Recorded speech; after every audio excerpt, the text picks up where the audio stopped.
Assalamualaikum warahmatullahi wabarakatuh.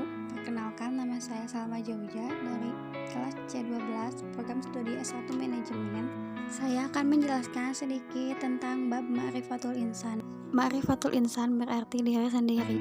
Ma'rifatul Insan juga merupakan suatu proses mengenali dan memahami penciptaan manusia oleh Allah Subhanahu wa Ta'ala. Pertama, Ta'rif al-Insan. Ta'rif al-Insan adalah pengenalan manusia.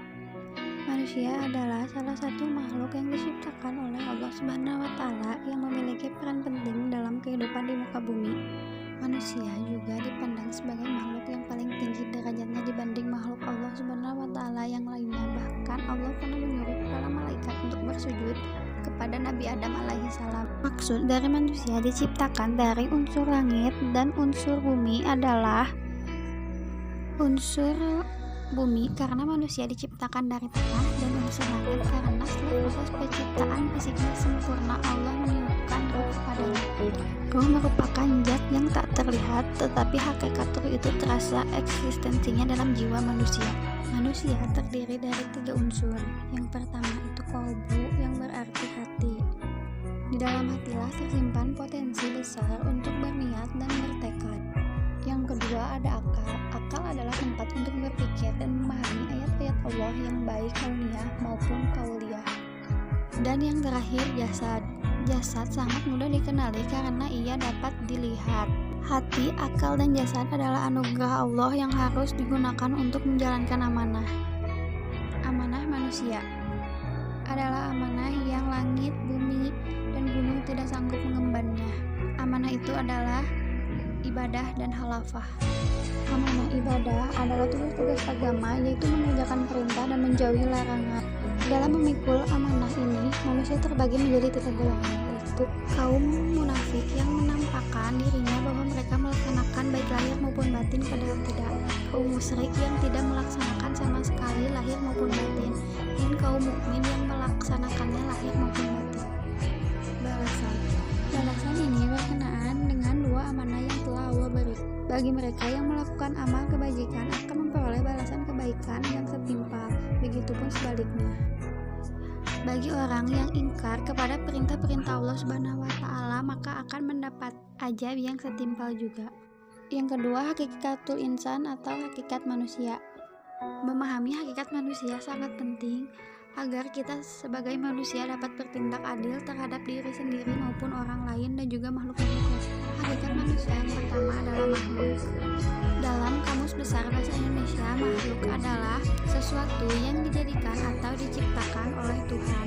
Manusia dilahirkan ke bumi ini dalam 4 keadaan. Yang pertama alam fitrah atau berada di atas fitrah, yang berarti manusia dilahirkan dalam keadaan suci. Yang kedua adalah lemah atau daif. Kelemahan utama manusia adalah dalam menghadapi godaan hawa nafsu.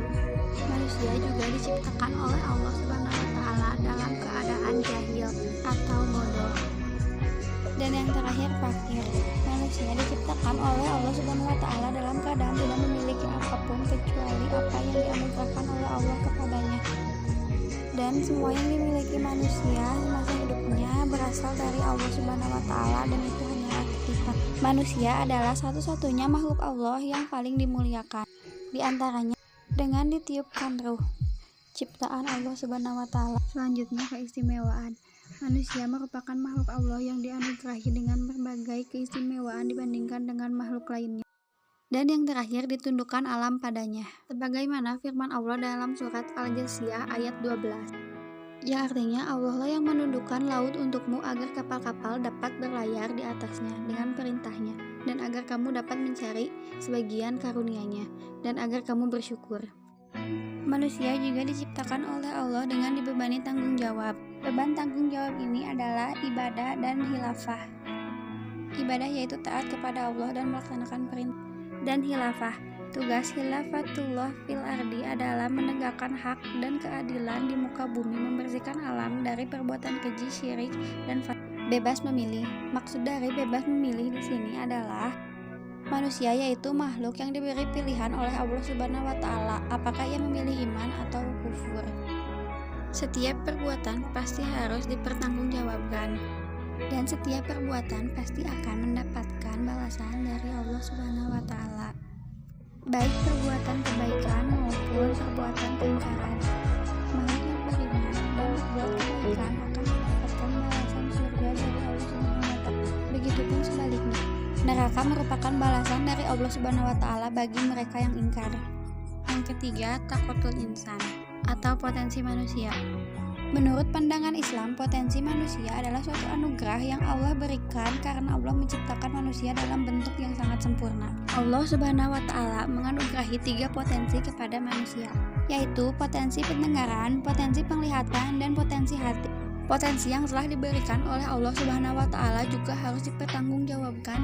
Al-mas'uliyah adalah kesadaran diri manusia terhadap semua tingkah laku yang diperbuat, yang disengaja maupun tidak. Di saat memikul al-mas'uliyah itu ada 2 pilihan yang dihadapkan kepada manusia, apakah menindaklanjutinya dengan al-amanah atau dengan al-khianat. Sikap amanah merupakan sesuatu yang dipercaya untuk dijaga, dilindungi, dan dilaksanakan.